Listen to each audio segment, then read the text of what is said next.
Majelis Kehormatan Mahkamah Konstitusi hari ini kembali menyidangkan kasus dugaan pelanggaran kode etik oleh Hakim Mahkamah Konstitusi. 5 pelapor dihadirkan dalam persidangan hari ini.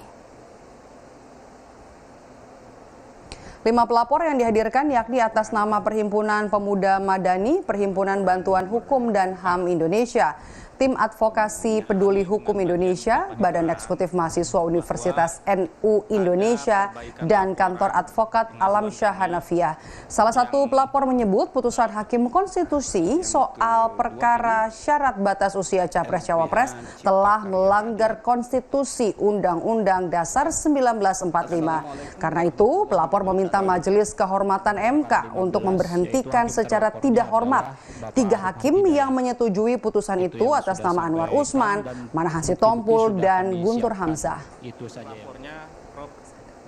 Arif Hidayat yang mulia. Oke, jadi 2 terlapor. Makanya putusan ini adalah bertentangan, putusan Mahkamah Konstitusi ini adalah bertentangan dengan konstitusi itu sendiri.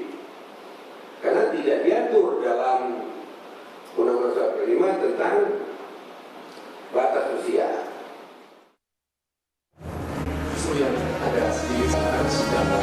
Selasa 7 November 2023 mendatang, Majelis Kehormatan Mahkamah Konstitusi (MK) akan mengeluarkan putusan dugaan pelanggaran etik yang dilakukan Ketua MK Anwar Usman.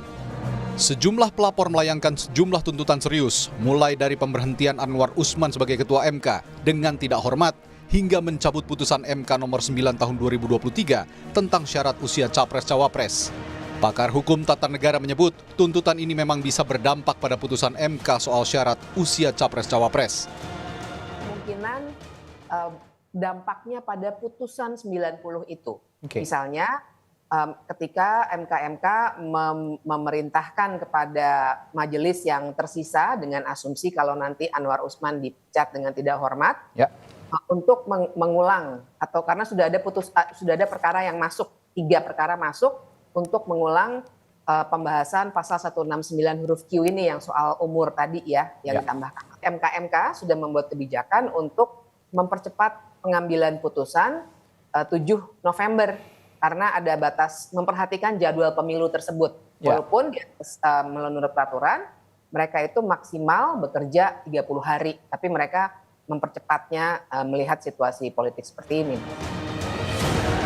Sementara itu, Ketua Majelis Kehormatan MK Jimli Asyidiki mengaku telah mengantongi bukti rekaman kamera pengawas CCTV soal materi gugatan yang sempat ditarik lalu diajukan kembali ke MK. Keterangan ini diutarakan setelah memintai keterangan Ketua MK Rabu sore. Jimli pun menyatakan akan menelusuri fakta dan mencari tahu apakah ada yang salah dengan prosedur pengajuan materi gugatan. CCTV yang berkaitan dengan penarikan permohonan dan pencabutan dan kemudian diajukan lagi ya kita periksa apa salahnya di mana, kan belum tentu salah juga, yaitu bagian dari itu persoalan manajemen registrasi dan persidangan. Hingga Kamis siang, Majelis Kehormatan MK sudah memeriksa sejumlah orang yang melaporkan dugaan pelanggaran kode etik Hakim Konstitusi. MK pun telah memeriksa Ketua MK Anwar Usman dan Hakim Konstitusi lainnya.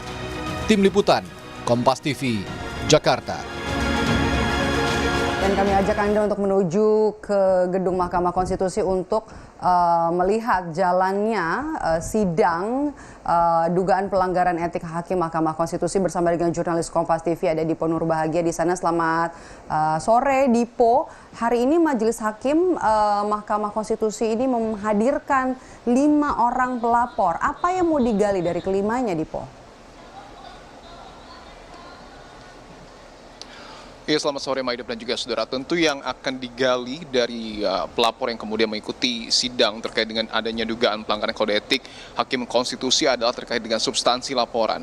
Sejauh ini kalau berdasarkan catatan kami ada kurang lebih 12 substansi laporan yang kemudian sudah dicatat secara jelas oleh Ketua MK Jimli Asyidiki, yang tentu ini juga akan mempengaruhi putusan yang akan disampaikan pada tanggal 7 November 2023. Apakah betul Hakim Konstitusi khususnya adalah Ketua MK Anwar Usman ini melanggar kode etik sehingga nanti juga tentu akan dijatuhi hukuman ataupun tidak sesuai dengan apa yang kemudian nanti dipertimbangkan oleh Majelis Kehormatan Mahkamah Konstitusi. Nah, hari ini kurang lebih ada 10 pelapor yang kemudian sudah ataupun sedang mengikuti jalannya persidangan.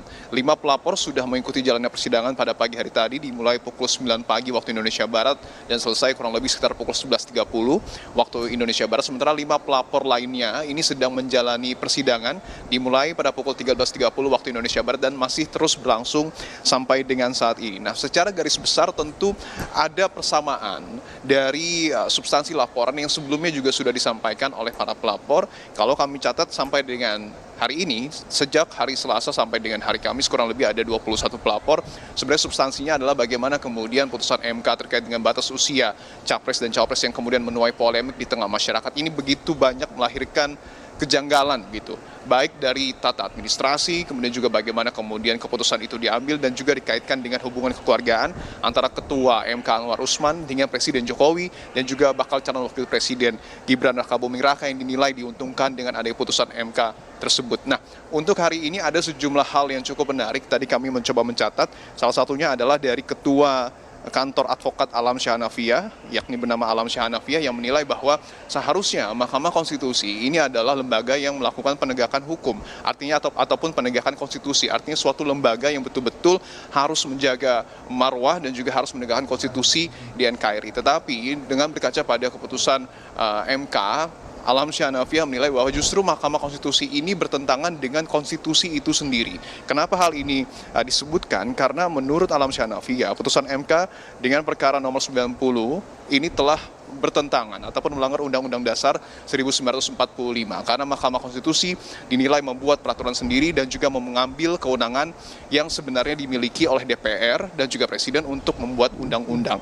Nah, oleh karenanya Alam Syah Hanafiyah juga melihat ada 3 hakim yang kemudian dinilai penting dan juga dinilai perlu untuk kemudian diberhentikan secara tidak hormat karena juga menyetujui putusan MK terkait dengan perkara nomor 90, yakni atas nama Anwar Usman, Manahan Sitompul dan juga Guntur Hamzah. Nah, tidak hanya terkait dengan hal tersebut, ada juga dari kalangan mahasiswa dalam hal ini adalah tadi disampaikan oleh BEM Universitas Nahdlatul Ulama Indonesia yang diwakili oleh Tegar Afriansyah, yang ini cukup menarik dan juga diapresiasi oleh Ketua MK Jimli Asidiki yang menyebut bahwa nanti BEM Unusia ini akan melayangkan ataupun sudah melayangkan uji materi untuk pertama kalinya terkait dengan putusan MK Undang-Undang Pemilu, khususnya perkara nomor 90 terkait dengan batas usia capres dan juga cawapres. Ini diapresiasi oleh Jimli Asidiki sebagai langkah kreatif dari kalangan mahasiswa karena untuk pertama kalinya setelah putusan yang diketok palu pada tanggal 16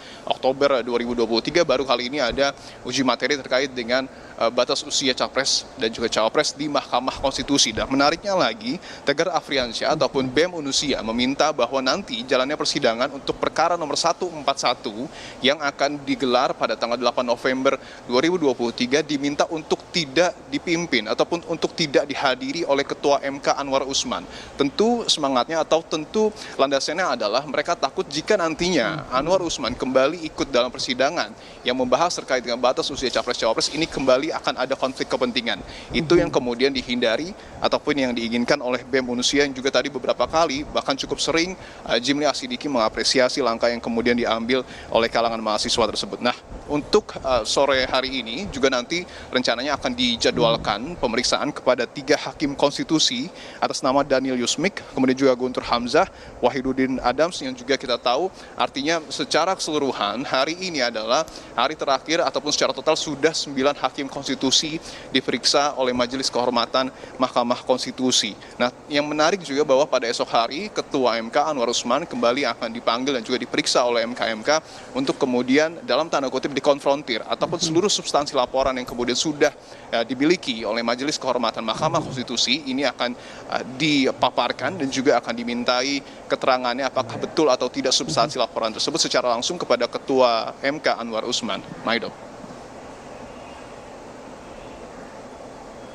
Oke, yang menarik yang disampaikan dari pelapor adalah atau menilai bahwa hakim konstitusi menabrak konstitusi dan termasuk juga meminta agar Anwar Usman tidak ada dalam sidang nanti pada tanggal 8 November 2023. Kita nanti masih akan tunggu jalannya sidang dugaan pelanggaran etik oleh Hakim Mahkamah Konstitusi yang dipimpin atau yang digelar oleh Majelis Kehormatan MK. Terima kasih jurnalis Kompas TV Dipo Nurbahagia melaporkan langsung dari gedung MK Jakarta.